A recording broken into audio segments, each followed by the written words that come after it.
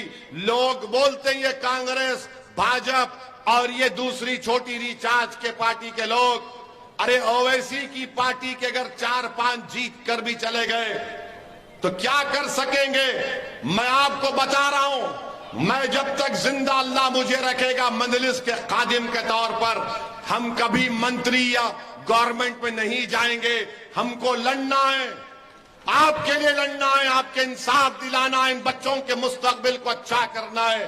اور سنو، بھاجپ، کانگریس اور چھوٹی ریچارج والوں، تم کو چیف منسٹر بننا ہے، تم کو ستا کی غلامی چاہیے، مجھے کسی کی غلامی نہیں چاہیے، مجھے آزادی چاہیے، اور ایسی آزادی کہ جب میرا نمائندہ گجرات کی ویدھان سبھا میں جائے گا تو وہ دل میں، آپ کے دلوں میں جو چھپا ہوئی تکلیف کو بیان کر سکے۔